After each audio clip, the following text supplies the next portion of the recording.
오늘 우리에게 주신 하나님의 말씀 예레미야 28장의 말씀입니다. 예레미야 28장 1절에서 17절까지 말씀입니다.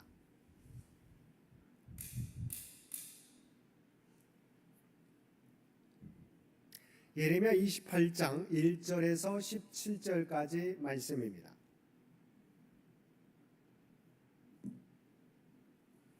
우리 주신 말씀 예레미야 28장 1절에서 17절까지 우리 한 절씩 교독합니다.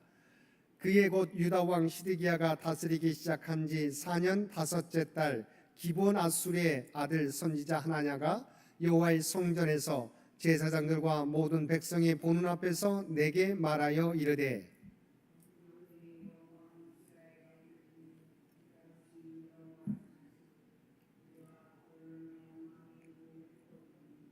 내가 바벨론의 왕 느부갓네살이 이곳에서 빼앗아 바벨론으로 옮겨간 여호와의 성전 모든 기구를 2년 안에 다시 이곳으로 되돌려 오리라.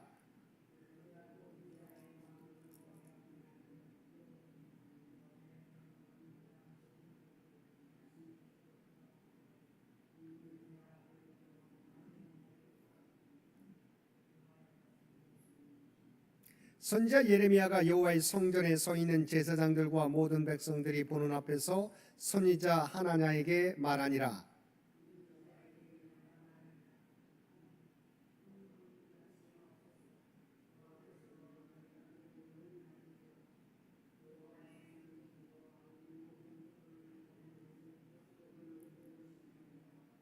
그러나 너는 내가 내 귀와 모든 백성의 귀에 이르는 이 말을 잘 들으라.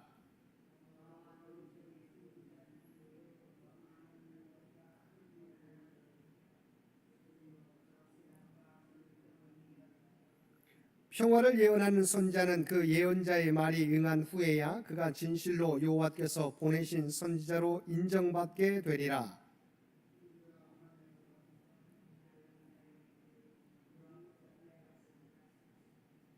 모든 백성 앞에서 하나냐가 말하 이르되 여호와께서 이와 같이 말씀하시니라. 내가 2년 안에 모든 민족의 목에서 바벨론의 왕 느부갓네살의 멍에를 이와 같이 꺾어 버리리라 하셨느니라 하며 선지자 예레미야가 자기의 길을 가니라.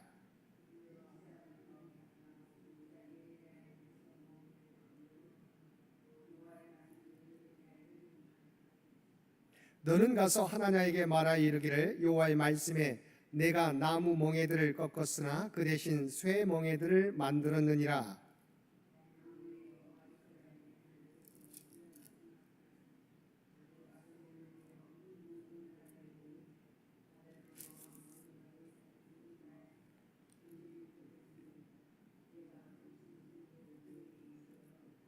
선지자 예레미야가 선지자 하나냐에게 이르되 하나냐여 이르라.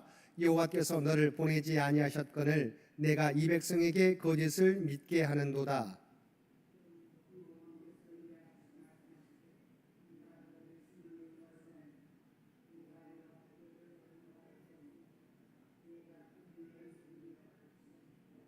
함께 읽겠습니다. 선지자 하나냐가 그의 7째 달에 죽었더라. 아멘.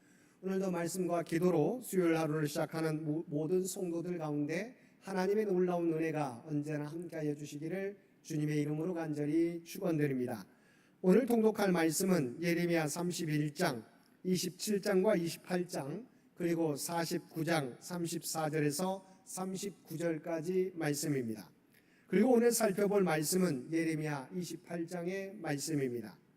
예레미야 28장은 거짓 예언으로 시드기야 왕과 백성들로 바벨론에 항거하도록 선동한 거짓 선지자의 대표격인 하나냐와 예레미야 간의 대립에 대하여 보도하고 있습니다. 1절에서 11절까지 말씀에서는 바벨론의 속박으로부터의 해방과 포로, 조기, 귀환 등에 대한 하나냐의 거짓 예언과 예레미야와의 대립에 대해서 보도하고 있습니다. 먼저 1절에서 4절은 성전 뜰에서 거짓 선지자 하나냐가 바벨론의 속박으로부터의 해방, 바벨론의 포로로 잡혀간 사람들 및 성전 기구들의 2년 내에 귀환 등을 내용으로 하는 거짓 예언을 여호와 이스라엘의 하나님의 이름으로 선포한 사실을 보도하고 있습니다. 5절에서 9절까지 말씀에서는 예레미야가 하나냐의 거짓 예언과 관련하여 그의 예언이 그대로 이루어지기를 원한다는 희망을 피력하면서도 그의 평화 예언은 진정성에 대한 검증이 필요함을 지적하여 그의 예언이 거짓임을 우회적으로 시사한 사실을 보도하고 있습니다. 6절 말씀에 보면 선지자 예레미야가 말하니라 아멘 여호와는 이같이 하옵소서 여호와께서 내가 예언한 말대로 이루사 여호와의 성전 기구와 모든 포로를 바벨론에서 이곳으로 되돌려 오시기를 원하노라고 말씀하고 있습니다. 여기서 우리는 예레미야가 하나냐의 말이 거짓인 줄 알지만 아멘이라고 화답한 것에 주목하고자 합니다. 이렇게 예레미야가 답한 것은 하나냐가 거짓 선지자인 줄을 알고 있었지만 그가 말한 바 조국이 바벨론의 억압에서 풀려나 자유케 되며 해방을 누리며 성전의 기구 등이 바벨론으로 옮겨진 수치스러운 상황이 종식되는 것이 예레미야의 바람이기도 하였기 때문입니다. 그러나 과연 예레미야가 하나냐의 말에 진심으로 동의한 것일까요? 물론 아닙니다. 그는 단지 비극에 처한 동족의 답답한 형편과 관련해 자신의 바람을 이야기했을 뿐 이에 동의한 것은 절대 아닙니다. 그것은 이어지는 7절이 그러나란 말로 시작하는 반박문으로 되어 있다는 것을 통해서도 명백히 확인되는 바입니다. 그렇다면 왜 예레미야는 이에 동의하지 않았을까요? 그것은 한마디로 하나냐의 말이 거짓이었으며 하나님의 뜻과 무관하게 지어낸 말에 불과하기 때문입니다. 자신이 그토록 간절히 동족의 해방과 자유를 원하고 있었지만 그것이 당장은 하나님의 뜻과 무관하기에 이에 대해 그는 진심으로 아멘이라고 말할 수 없었던 것입니다. 10절과 11절은 하나냐가 예레미야가 자신의 예언이 거짓이라고 지적한 데 대하여 자신의 예언의 신빙성을 인위적으로 강조하고자 예레미야의 목에서 멍에를 빼앗아 껐고 다시 한번 하나님께서 2년 내에 모든 민족의 목에서 바벨론 왕의 멍에를 꺾어버리실 것이라고 예언한 사실과 그에 대하여 예레미야가 더 이상 하나냐를 상종하지 아니하고 자기의 길로 간 사실을 보도하고 있습니다. 여기서 보듯 거짓 선지자라고 해도 얼마든지 하나님의 이름을 빙자해서 말할 수 있습니다. 따라서 하나님의 이름을 내세우는 것만으로 그를 하나님의 사람으로 인정할 수 없음을 알 수 있습니다.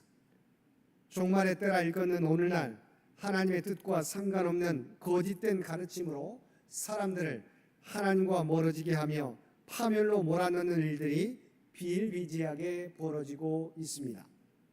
이 같은 세대 가운데 성도들은 미혹을 받으며 그릇된 길로 접어들지 않기 위해서라도 진리를 사모하며 말씀을 깨달아 분별하는 삶, 정녕 가까이 할 것을 가까이 하고 멀리해야 할 것을 멀리하는 삶을 살아야 할 것입니다. 그럴 때 이 혼탁한 세대 가운데서도 하나님의 진리 가운데 흔들림 없이 행하며 하나님의 참되고 의로운 인도를 받으며 하나님 나라를 향한 흔들림 없는 축복의 행군을 계속해 갈 수 있을 것입니다. 12절에서 17절까지 말씀에서는 예레미야의 나무 멍에를 꺾은 하나냐를 향한 쇠 멍에 예언과 사망 선고를 보도하고 있습니다.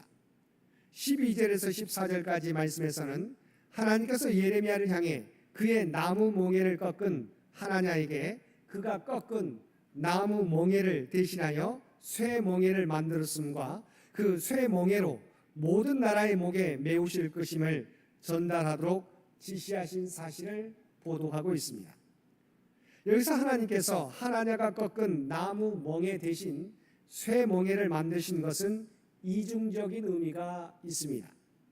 우선 쇠 멍에는 인간의 힘으로는 꺾을 수 없는 것으로 유다와 열방에 대한 바벨론의 70년 지배가 변개할 수 없는 하나님의 뜻이라는 의미가 있습니다. 또한 쇠 멍에는 나무 멍에보다 무거운 것으로서 나무 멍에로 상징되는 가벼운 징계를 거부한 자들에게 쇠 멍에로 상징되는 무거운 징계를 베푸실 것임을 나타내는 의미가 있습니다. 즉 하나님께서는 본래 당신의 징계를 순순히 받을 경우 이미 포로로 잡혀간 사람들을 제외한 유다와 열방들을 바벨론에 일정한 조공을 바치는 선에서의 속박을 받도록 하실 작정이었습니다. 그러나 유다와 열방이 하나님이 베푸신 그 같은 가벼운 멍에를 거부함으로 쇠멍에로 상징되는 무거운 속박을 받도록 하신 것입니다. 여기서 무거운 속박이란 나라가 완전히 망하고 국민들이 바벨론의 각 지역으로 강제 이주되어 그곳에서 바벨론 사람들을 섬기는 것을 말합니다. 다음 15절에서 17절까지 말씀에서는 거짓 예언으로 백성들을 호도하여 믿게 한 하나냐에 대한 하나님의 사망 선고 전달과 그의 죽음에 대하여 보도하고 있습니다. 즉 하나님께 보냄을 받지 아니하고서 거짓으로 백성들을 호도한 하나냐가 그의 죽을 것이라는 하나님의 사망 선고를 전달한 사실과 그 선고대로 하나냐가 그의 7째 딸에 죽은 사실을 보도하고 있는 것입니다. 우리가 읽었던 1절에 의하면 예레미야와 하나냐가 대립한 것은 시드기야 4년 5월이었습니다. 그러므로 하나냐는 하나님의 사망 선고를 듣고 2개월이 채 지나지 않아서 사망한 것입니다. 하나님의 말씀을 끝없이 반박하며 아무 근거 없는 평안의 약속을 남발한 하나님의 비참한 운명을 통해서 오늘을 살아가는 우리들에게도 되새겨야 할 중요한 교훈을 우리가 깨닫게 됩니다. 사랑하는 성도 여러분, 사람들 대다수는 거짓된 것일지라도 자기 귀에 듣기 좋은 말을 해주기를 원합니다. 이는 하나님을 섬기는 성도들 역시도 예외가 아닙니다. 그래서 좋은 말, 듣고 받아들이기 편한 말을 들려주는 자는 어느 시대에든 누구에게서든 환영과 찬사를 받게 마련입니다. 그러나 우리는 듣기에 좋은 말이 아니라 때로는 듣기에 아프더라도 하나님의 뜻에 귀를 기울여야 할 것입니다.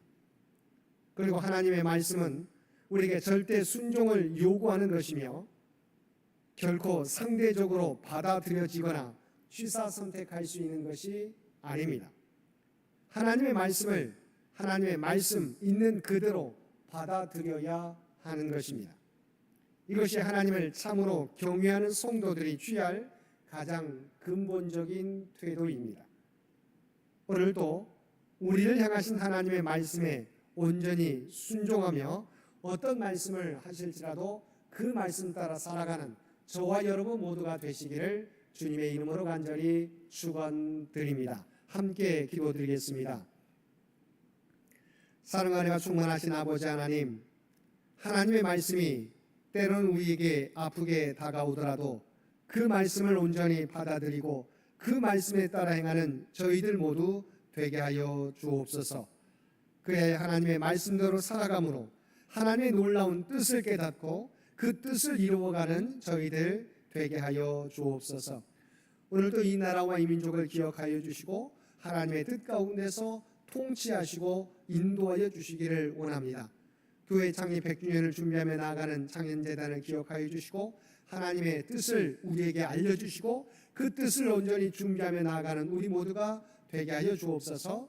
다음 선교 100년을 준비하는데 부족함이 없도록 우리 모두를 주의 도구로 사용하여 주옵소서. 특별히 육신의 연약함 가운데 있는 주의 백성들을 기억하여 주시기 원합니다.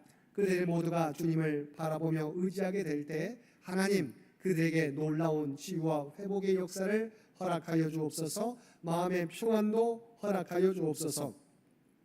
어떠한 상황 가운데서도 하나님 나라를 소망하며 나아가는 주의 백성들 모두 되게 하여 주옵소서.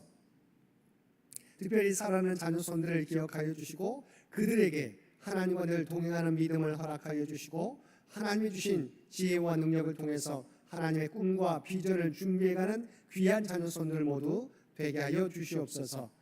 오늘도 우리에게 복된 하루를 허락해 주신 것 진심으로 감사드립니다. 날마다 주님과 동행하는 우리 모두가 되게 하여 주시옵소서. 우리가 이 땅에 살아가지만 하나님의 구원받은 백성, 구별된 백성이라고 하는 정체성을 잊어버리지 않게 도와주시고 우리가 발을 딛고 살아가는 삶의 현장 가운데 그리스도의 아름다운 향기와 선한 영향력을 나타내며 살아가는 우리 모두가 되게 하여 주옵소서. 이 모든 간구 우리를 구원하여 주신 예수님의 이름으로 간절히 기도드리옵나이다. 아멘.